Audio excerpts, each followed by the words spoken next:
விசேஷத்துக்கு முந்தின புஸ்தகம் என்னது? யூதா. அந்த யூதா புஸ்தகத்துல அதை வாசித்தீங்கன்னா அதுல ஒரு அதிகாரம் தான் இருக்கிறது. அதுல வாசித்தீங்கன்னா 15ஆம் வசனம், தமக்கு விரோதமாய். 14 படிச்சீங்கன்னா ஆதாமுக்கு 7ஆம் தலைமுறையான ஏனோக்கு.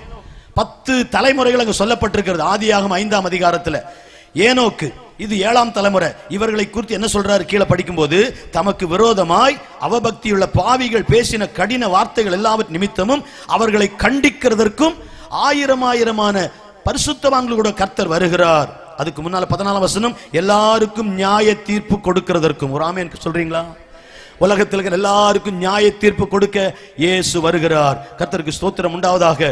கொரிந்தியர்ல வாசிக்கிறோம், 2 கொரிந்தியர் 5ஆம் அதிகாரத்துல 10வது வசனம், ஏனென்றால் சரீரத்தில் அவனவன் செய்த நன்மைக்காவது தீமைக்காவது தக்க பலனை அடையும்படிக்கு நாம் எல்லாரும், சொல்லுங்க பார்க்கலாம், நாம் எல்லாரும் கிறிஸ்துவின் நியாயாசனத்துக்கு முன்பாக வெளிப்பட வேண்டும். இன்றைக்கு அவர் கிருபாசனத்தில் இருக்கிறார், நாளைக்கு அவர் நியாயாசனத்தில் இருப்பார். உலகத்துல பிறந்த நாள், திருமண நாள், பல நாட்கள் இருக்கிறது நம்ம நினைவு கூறுவதற்கு. ஆண்டவருக்கு ஒவ்வொரு நாளையும் விசேஷமாய் நினைக்கிறார்கள் மக்கள். நவம்பர் 14 நேரு பிறந்த நாள், சில்ட்ரன்ஸ் டே அப்படிங்கிறோம். இப்படி பல நாட்கள். சில நாட்கள் பிப்ரவரி 14 அதை ஒரு விசேஷமா லவர்ஸ் டேன்னு சொல்லி அவங்க அதை சொல்றாங்க. நான் ஒன்று சொல்றேன், பைபிள்ல இதெல்லாம் தெரியுமோ தெரியாதோ, பைபிள்ல சொல்லப்பட்டிருக்கிற ஒரு நாள் ஜட்ஜ்மெண்ட் டே, நியாய தீர்ப்பின் நாள். நியாய தீர்ப்பின் நாள் ஒன்று இருக்கிறது.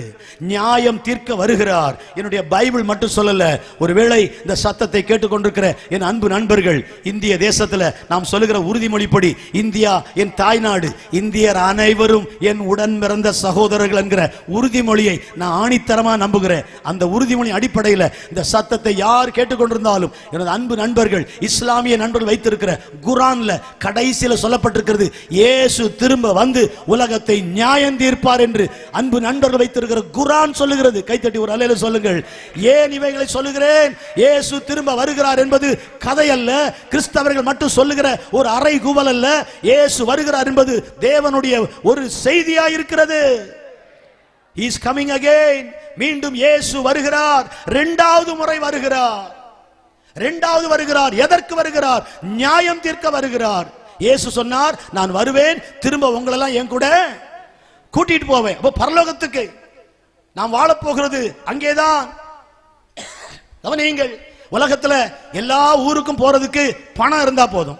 உலகத்துல எந்த ஊருக்கு போறதுக்கும் பஸ் இருக்கு, ட்ரெயின் இருக்கு, பிளைட் இருக்கு, நீங்க காசு இருந்தா போயிடலாம். ஆனா இந்த பரலோகம் என்ற ஊருக்கு போவதற்கு நம்ம கையில் இருக்கிற பணம் உதவாது. நம்ம கையில் இருக்கிற காசு, பணம், பொருள், தங்கம், வைரம் உதவாது. உலகத்தில் இருக்கிற மணி is the universal provider of everything and it's a universal passport to everywhere. பணம் முழு உலகம் கொண்டு போகிறதுக்கு ஒரு பாஸ்போர்ட் மாதிரி. முழு உலகத்தில் உள்ள வாங்குவதற்கு it can provide you anything and everything. money can give you. பணம் எதையும் தர முடியும் except joy. ரட்சிப்பை தராது, சந்தோஷத்தை தராது. கர்த்தருக்கு ஸ்தோத்திரம் உண்டாவதாக. ஒரு முறை பெங்களூர் போயிருந்தோம். அப்போ இந்த கைடு எங்களை சுத்தி காட்டும் போது, பல ஊருக்கு போகும்போது ஒரு இடத்துல சாந்தி நகர், நல்ல ஷாப்பிங் பண்றவங்க பண்ணுங்க, சாந்தி நகர்ல நிறைய நீங்க ஷாப்பிங் பண்ணலாம்னு சொன்னார். அப்ப கடைசியா அவர் சொன்னார், எல்லாம் ஷாப்பிங் பண்ணலாம்னு சொல்லிட்டு, நீங்க எல்லாம் ஷாப்பிங் பண்ணலாம், மனசாந்தி மட்டும் ஷாப்பிங் பண்ண முடியாது. அந்த டூர் கைடு சொன்ன இன்னைக்கு ஞாபகம் இருக்கு, ஒரு 15 வருஷத்துக்கு முன்னால. உலகத்தில் நீங்க பல காரியங்களை வாங்கலாம், பல ஊர்களுக்கு போகலாம், ஆனால் இனி நாம் போகிற ஊர், நாம் வாழ போகிற ஊர், அதுதான் நமக்கு சொந்த ஊர். அதுதான் சொந்த ஊர். 37 வயது வரைக்கும் வாழ்ந்த அருமையான பாடகி, அவருடைய மரணம் நமக்கு சந்தோஷம் அல்ல, வருத்தமானது. லங் கேன்சர்ல மரித்து போன ஸ்வர்ணலதா அவர்கள் பாடின ஒரு பாடல், நீயே நிரந்தரம். இந்த உலகத்துல எதுவும் நிரந்தரம் அல்ல, நீங்க தான் நிரந்தரம். நான் சாயும் போது உம்மில் உயிர்ப்பது நிரந்தரம். அங்குதான் நிரந்தரம். ஒரு மனிதனுக்கு 3 ஊர்கள் இருக்கு. ஒரு மனிதனுக்கு 3 ஊர்கள் இருக்கு. ஒன்று, அம்மாவுடைய வயிற்றிலிருந்து புறப்பட்டு வருகிறோமே, முதல் ஊர் கர்ப்ப பை என்கிற பையூர். அங்க 10 மாசம் தான். 12 மாசம் இருந்து யாரையா பார்த்திருக்கீங்களா? அவர் ரொம்ப பெரிய ராயல் ஃபேமிலி சார். அவர் 2 வருஷம் இருந்தார், கேட்டிருக்கீங்க? அங்கேயே அவசர கொடுக்க மாதிரி 6 மாசத்துல வெளியே வர்ற கேஸ் இருக்கு. எங்க சபையில் ஒரு பிள்ளைக்கு 6 மாசத்துல ஒரு பிள்ளை பிறந்துட்டு, பாவம் இன்கியூபர்ல வச்சு வச்சு வச்சு வச்சு அந்த பிள்ளையை பாதுகாத்தான். நல்லா இருக்கு இந்த பிள்ளை. இன்னைக்கு அங்கேயே உனக்கு பெர்மனன்ட் இருக்க முடியல இல்ல, எவ்வளவு அருமையான இடம். அம்மாவுடைய வயிற்றுக்குள்ள கர்ப்ப பை, பையூர். இல்ல சார் கொஞ்ச நாள் இருந்துட்டு போட சொல்ல முடியுமா? வெளியே வரலன்னா கத்தி தான், வா வெளியே. பையூர். அடுத்து இந்த ஊர் வரும், இங்க சொல்ல முடியுமா? இத்தனை வருஷம் இருப்பேன்னு சொல்ல முடியுமா? இது பொய்யூர். இந்த மாத்தூர் இன்னைக்கு கடைசி நாள் கூட்டம் சொல்லி தைரியமா போயிடலாம். திரும்ப வந்தாலும் சொல்ல, மாத்தூர் மட்டும் இல்ல, மதுராந்தகமே பொய்யூர். இந்த உலகமே பொய்யூர் தான். பையூர்ல இருந்தோம் பொய்யூருக்கு வந்திருக்கிறோம். இங்க எத்தனை வருஷம் இருப்போம் தெரியுமா? அன்னைக்கு ஒரு ரோட்ல போயிட்டு இருக்கிறேன், ஒரு கல்யாணம் நடக்குது. கல்யாணம் முடிச்சவன ஒரு பாட்டு போடுறான், 100 வருஷம் அந்த மாப்பிள்ளையும் கூட நல்லா வாழணும், வாழட்டும். 3 மாசத்திலே சண்டை போட்டு அது ஓடிடுது. 100 வருஷம் எப்படி வாழப்போது தெரியல, வாழ்த்துறாங்க. 100 வருஷம் அந்த மாப்பிள்ளையும் பொண்ணும் அப்படி ஆசை இருக்கு. 89 வயசு பாட்டி பாஸ்டருக்கு லெட்டர் போடுறாங்க, ஐயா நான் நீண்ட காலம் வாழணும் வேண்டிக்கணும். என்ன பண்ண போறாங்கன்னு தெரியல பாவம். நான் கர்த்தருக்கு ஏதாவது செய்ய போகிறேன், உங்களுக்கே செய்யறதுக்கு 4 பேர் தேவைப்படுது. அல்லேலூயா சொல்லலாமா? அதனால இந்த பொய்யூரும் நிரந்தரம் இல்லை. பையூர் 9 மாசம் 8 மாசம் 10 மாசம் வந்துட்டோம். இப்ப இங்க இருக்கிறோம்.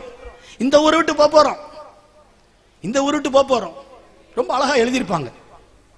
மோசஸ் ராஜசேகர் ஐயா இறந்து போன உடனே நான் அந்த கல்லறைக்கு போயிருந்தேன். அவருடைய சர்ச்சுக்கு போக முடியல. ஸோ கீழ்ப்பாங்க கல்லறத்தோட நேரம் போயிட்டு அவருடைய பாடி வரதுக்கு முன்னால அங்கே இந்த கல்லறை எல்லாம் படிச்சுக்கிட்டே இருந்தேன், என்னென்ன வாசகம் எழுதியிருக்குதுன்னு. என்னென்ன வாசகம், ஒவ்வொரு வசனம் வித்தியாசமா எழுதியிருப்பாங்க பாருங்க. ஒரு கல்லறையில் பிறப்பு இறப்பு டைரக்டா எழுதியிருக்கு. இன்னொரு கொஞ்சம் அட்வான்ஸா தோற்றம் மறைவு கொஞ்சம் தமிழ். அதுக்கு அடுத்ததுல பூ மலர்ந்தது பூ உதிர்ந்தது. ஏப்பா எப்படி இருக்கான் பாருங்க, பூ மலர்ந்தது. இன்னொன்னுல இக்கரை அக்கறை, இந்த கரை அந்த கரை எல்லாம் நல்லா தான் இருக்கு. அங்க ஒரு எழுதி போட்டிருக்கு, இன்று எனக்கு நாளை உனக்கு.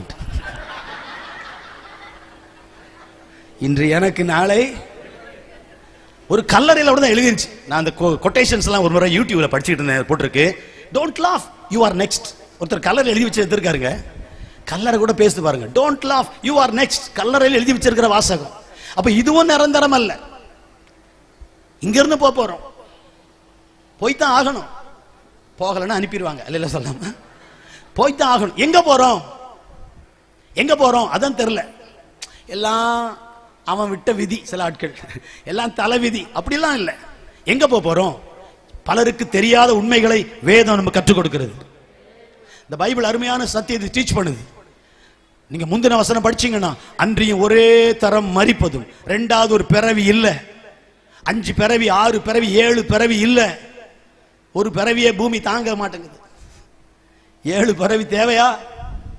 7 பிறவி இல்ல. ஒரே தரம் மரிப்பதும் பின்பு நியாய தீர்ப்படைவதும் மனுஷனுக்கு நியமிக்கப்பட்டிருக்கிறது. Once to die and then to be judged. நியாய தீர்ப்பு. அந்த நியாய தீர்ப்புக்கு தான் வருகிறார். வக்கீல் நமக்காக பரிந்து பேச, என் கட்சிக்காரர் ஒரு குற்றமும் செய்யவில்லை, வக்கீல் பேசுறாரு. என் வக்கீல் பாத்துக்குவாரு. நிறைய முறை குற்றம் செய்து போறோம், வக்கீல் பாத்துக்குவா நினைக்கிறோம். திடீர்னு பார்த்தா ஒரு 5 வருஷம் பொறுத்து பாக்குறோம், நமக்கு வக்கீலா இருந்தவர் அங்க உட்கார்ந்து இருக்காரு, ஜட்ஜு சீட்ல உட்கார்ந்து இருக்காரு. சார் இத்தனை வருஷம் என்ன காப்பாத்தினீங்களே சார்? நான் தான் சார். அப்ப நான் வக்கீலா இருந்தேன், உனக்காக பேசினேன், இப்ப நான் ஜட்ஜு தீர்ப்பு கொடுக்க வந்திருக்கிறேன், இந்த ஒரு தடவை காப்பாத்துங்க சார். முடியாதுப்பா, நான் வக்கீலா இருந்த காலம் முடிஞ்சு போச்சு. இயேசு ரட்சகராய் இருந்த நாட்கள் முடிந்து நியாயாதிபதியாய் வருகிற நாள் வருகிறது. அவர் நியாயம் தீர்க்க வருகிறார்.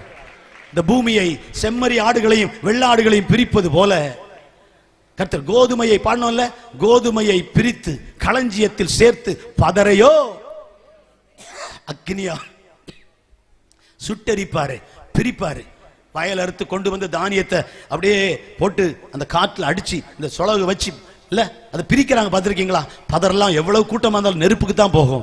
ஆனா நீங்களும் நானும் கோதுமை மணிகளை போல அவரோடு வாழ்வதற்குத்தான் கர்த்தர் நம்மை சுத்திகரித்து சுத்திகரித்து சுத்திகரித்து அவருடைய வருகைக்கு நம்மை ஆயத்தப்படுத்துகிறார்.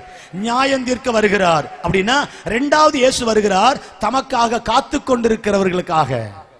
இன்னைக்கு அவர் வரணும், அவர் வரணும். பவுல் அழகா சொல்றாரு, நான் இந்த 2 காரியத்தினால மிகவும் நான் நெருக்கப்படுகிறேன்.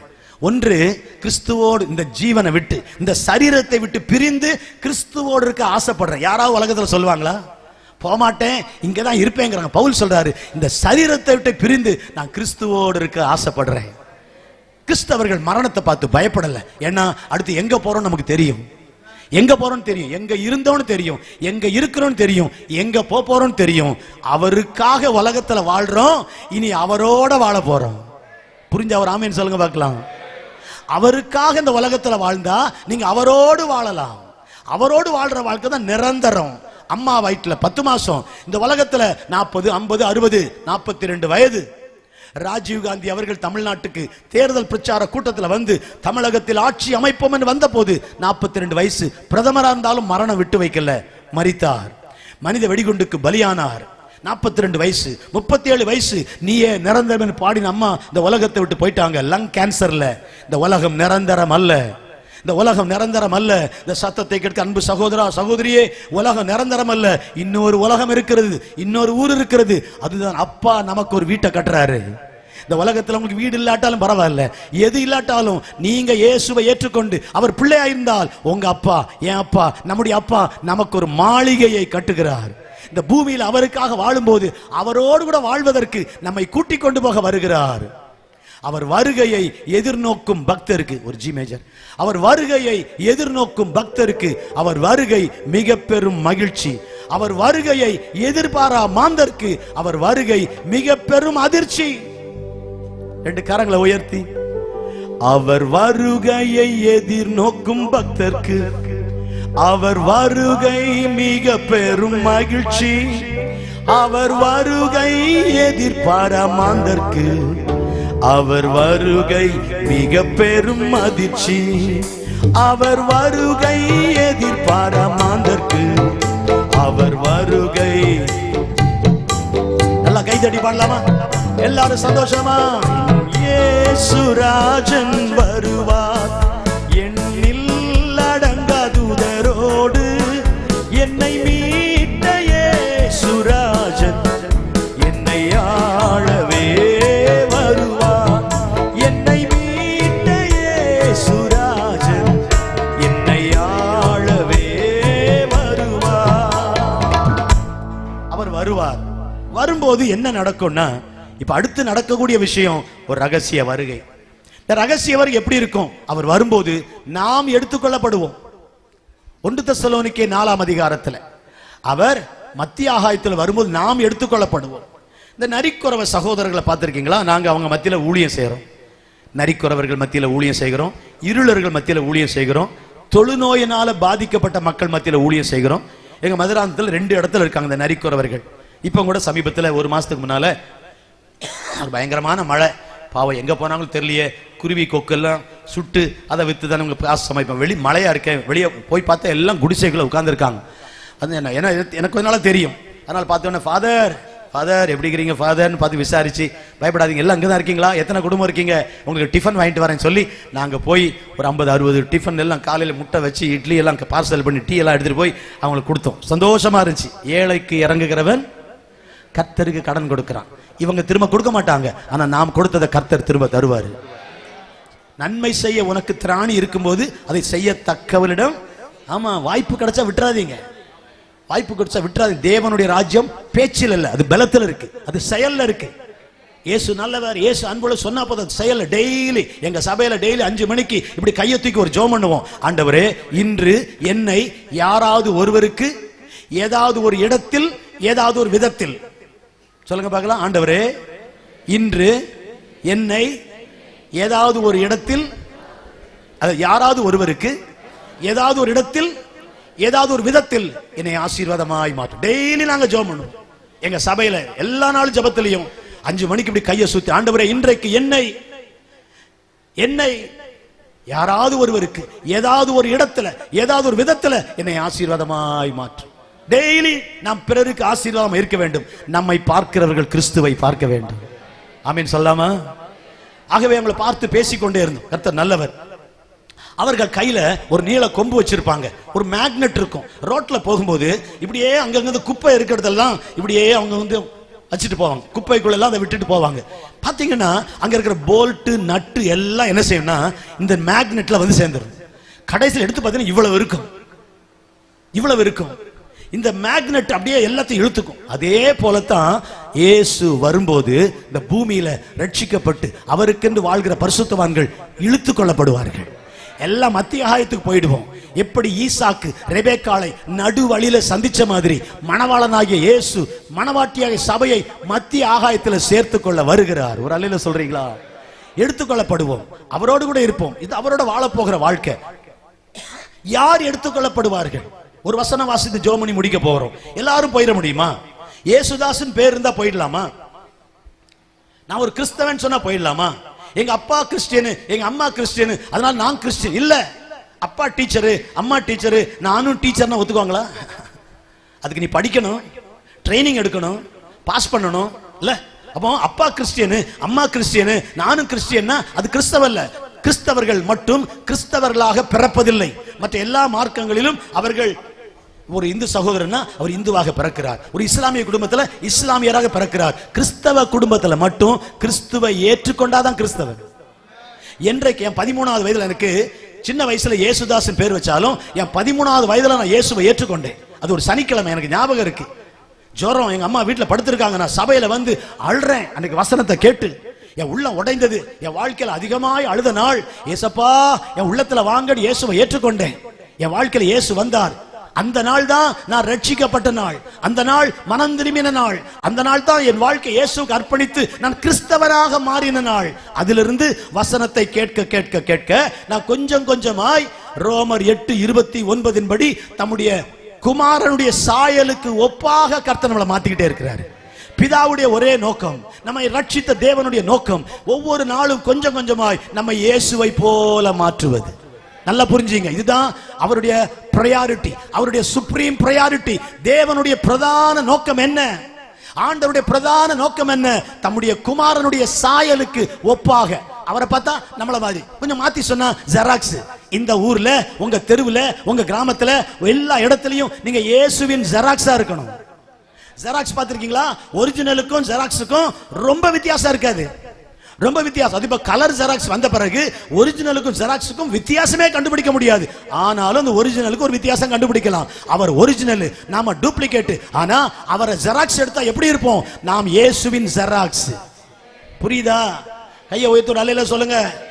எங்க போனாலும் என் பேச்சில இயேசுவை மக்கள் பார்க்கணும், என் வாழ்க்கையில இயேசுவை பார்க்கணும். நன்மை செய்கிறவராய் சுற்றி திரிந்தார் இயேசு, ஒரு தீமை செய்யல. எங்க போனாலும் நன்மை செய்கிறவரா இயேசு சுற்றி திரிந்தார். இன்னைக்கு அவருடைய கைகளாக நீங்க இருக்கணும், அவருடைய காலாக நான் இருக்கணும். இயேசு இந்த ஊர்ல, மாத்தூர்ல இங்க இருந்தாருன்னா என்ன செய்வாரோ அதை செய்யத்தான் கர்த்தர் என்ன இங்க வைத்திருக்கிறார். அவர் என்ன செய்திருப்பார்? இன்னைக்கு காலையில் எழுந்தவன இயேசு என்ன செய்திருப்பார்? இன்னைக்கு மாலையில் என்ன செய்திருப்பார்? எங்க போயிருப்பார்? யாரை பார்த்திருப்பார்? அதை செய்வதற்கு தான் உங்களை என்னை கர்த்தர் ரட்சித்து, நம்மளை நம்பி ஒரு பெரிய ரட்சிப்பை இந்த மண்பாண்டத்தில் கர்த்தர் கொடுத்திருக்கிறார். அதை செய்கிறேனா? am I doing God's will? am I pleasing God? அவரை பிரியப்படுத்துறேனா? அவர் சித்தத்தை நிறைவேற்றுறேனா? அவருடைய கையா இருக்கிறேனா? ஒரு குஷ்டரோகியை பார்த்து இயேசு தொட்டார், அவருடைய கையா நம்ம இருக்கணும். மனதுருகினார், கால்கள் நடக்குது பாருங்க. அவருடைய வாழ்க்கையை பிரதிபலிக்கிறவர்களாக நம்முடைய வாழ்க்கை காணப்படணும் கர்த்தருக்கு. அப்ப நான் இயேசுவின் ஜெராக்ஸ். எங்கேயா எழுதி வச்சீங்க, I am Jesus Xerox, I am a Xerox of Jesus. நான் இயேசுவின் ஜெராக்ஸ். அப்படின்னா என்ன பார்க்கறவங்க இயேசுவை தான் பார்க்கறாங்க. என் வாழ்க்கை எந்த பக்கம் திரும்பினாலும், எங்க போனாலும், ராத்திரியோ பகலோ, என்னை எப்போ யார் பார்த்தாலும் நான் இயேசு என்பதை அவர்கள் பார்க்கிறார்கள். என் வாழ்க்கையின் மூலமாய், வார்த்தையின் மூலமாக இல்ல. அன்பு தேவ பிள்ளையே, நிறைய பேர் இயேசுவை வார்த்தையில காண்பிக்க விரும்புறாங்க, அதனால நிறைய பேர் ரட்சிக்கப்படல. வாழ்க்கையா காட்டணும். நீங்க ஒரு கிறிஸ்தவங்கன்னு சொல்லாமலே உங்களை பார்த்து கிறிஸ்தவங்கன்னு மக்கள் சொல்லணும். நீங்க கிறிஸ்தவங்கன்னு வாயால சொல்லாம உங்களை பார்த்து இவங்க கிறிஸ்தவங்களா இருப்பாங்களோன்னு சொல்லணும். அப்படிப்பட்ட நிலையில சபை இன்றைக்கு வாழ வேண்டும். கையை தட்டி ஒரு ஆமென் சொல்லுங்க. அப்ப அவர் வருகிறார், நம்மை அழைத்து கொண்டு போக வருகிறார். எல்லாமே ஒட்டாது, எல்லாமே காந்தத்துல ஒட்டாது. இந்த நீல கொம்புல ஒரு அருமையான மேக்னெட்டை வச்சு இங்க அங்க அந்த குப்பையில எல்லாம் போடும்போது நட்டு போல்ட் இரும்பு மட்டும்தான் அதை பிடிச்சுக்கும், இழுக்கும். அதே மாதிரி எல்லாமே இயேசு வருகையில போக முடியாது. ஒரு வசனம் படிக்கலாமா? கர்த்தருக்கு ஸ்தோத்திரம் உண்டாவதாக. வெளிப்படுத்தல கடைசி புஸ்தகம் வெளிப்படுத்தல ஒரு வசனத்தை படிங்க. கர்த்தருக்கு ஸ்தோத்திரம் உண்டாவதாக. 21ஆம் அதிகாரம் 27ஆம் வசனம். 21:27. தீட்டுள்ளதும் அருவருப்பையும் பொய்யையும் நடப்பிக்கிறதுமாகிய ஒன்றும் அதில் பிரவேசிப்பதில்லை. தீட்டுள்ளதும் அருவருப்பையும் பொய்யையும் நடப்பிக்கிறதுமாகிய ஒன்றும் அதில் பிரவேசிப்பதில்லை. கர்த்தருக்கு ஸ்தோத்திரம் உண்டாவதாக. கொரிந்தியர்ல வாசித்தீங்கன்னா 1 கொரிந்தியர் 6ஆம் அதிகாரத்துல 9ஆம் வசனம், அநியாயக்காரர் தேவனுடைய ராஜ்யத்தை சுதந்தரிப்பதில்லை என்று அறியீர்களா? வஞ்சிக்கப்படாதிருங்கள். வேசி மார்க்கத்தாரும் விக்கிரகாராதனைக்காரரும் விபச்சாரக்காரரும் சுய புணர்ச்சிக்காரரும் ஆண் புணர்ச்சிக்காரரும் திருடரும் பொருளாசைக்காரரும் வெறியரும் உதாசீனரும் கொள்ளைக்காரரும் டாஸ்மார்க்கு போகிறவர்களும் கஞ்சா குடிக்கிறவர்களும் புகை பிடிக்கிறவர்களும், இப்படி சேர்த்துக்கலாம், இவர்கள் ஒருவரும் தேவனுடைய ராஜ்யத்தை சுதந்தரிப்பதில்லை. இதுதான் தீட்டு. ரோட்ல இருக்கிற அழுக்க மிதிச்சுட்டா தீட்டு மிதிச்சுட்டேங்கிறோம். ஆனா தண்ணி ஊத்தி கழுவிடலாம். தீட்டு என்ன? இந்த பாவங்கள் தான் தீட்டு. மார்க் 7ஆம் அதிகாரம் 20, 21, 22 வசனங்களை வாசித்தீங்கன்னா மனுஷனுடைய இருதயத்துக்கு உள்ளே இருந்து புறப்படுகிறதே மனுஷனை தீட்டுப்படுத்தும். தீட்டு வெளியே இல்ல, தீட்டு நமக்குள்ள இருக்கு. இந்த தீட்டை மாற்றுவதற்காக வந்தவர் தான் இயேசு.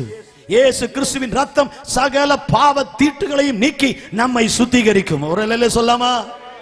இயேசுவின் ரத்தம் மட்டுமே நம்மை கழுவ முடியும். அதற்காகத்தான் இயேசு கல்வாரி சிலுவையில ஜீவனை கொடுத்தார், ரத்தம் சிந்தினார். பரலோகத்திலிருந்தே அவர் ரட்சிக்கப்படுவாயாக சொல்லி இருக்கலாம்.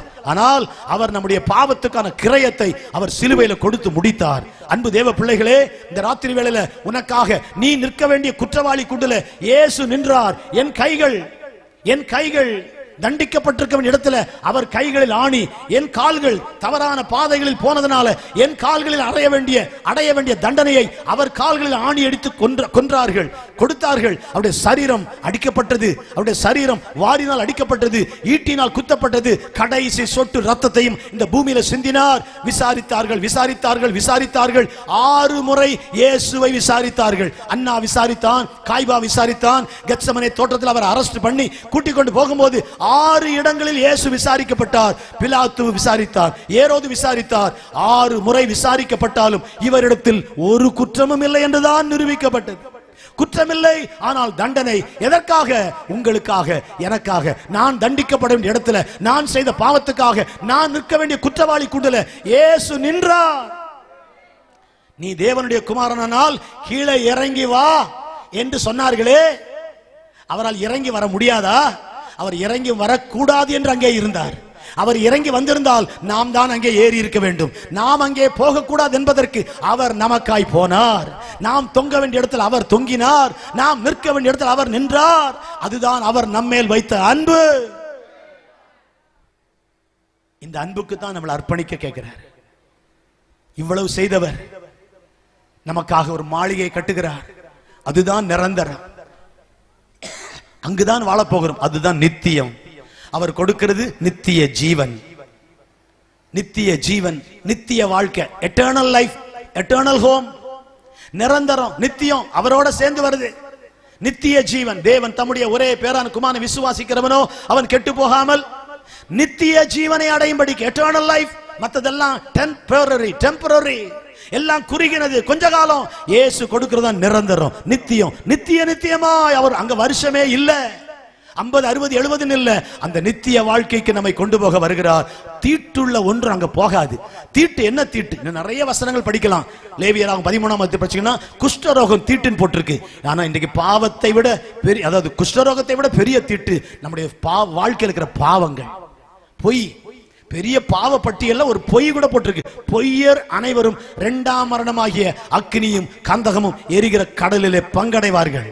2025 ஆரம்பிச்சு இன்னைக்கு நவம்பர் 25 வந்திருக்கு. ஒரு பொய் நான் இந்த வருஷம் சொன்னதில்லைன்னு சொல்ல முடியுமா? ஒரு பொய் என் வாயில வந்ததில்லை. தைரியமாய் துணிகரமாய் பொய் சொல்லுகிற நான் கிறிஸ்தவங்களை பத்தி சொல்றேன். துணிகரமாக, தைரியமாக. யாருக்கு தெரியும்? சிசிடிவி கேமராவுக்கு கூட நீங்க தப்பலாம், என் கர்த்தருடைய கண்களுக்கு தப்பவே முடியாது. இன்று ராத்திரி என்னை கழுவும், என்னை பரிசுத்தமாக்கும்.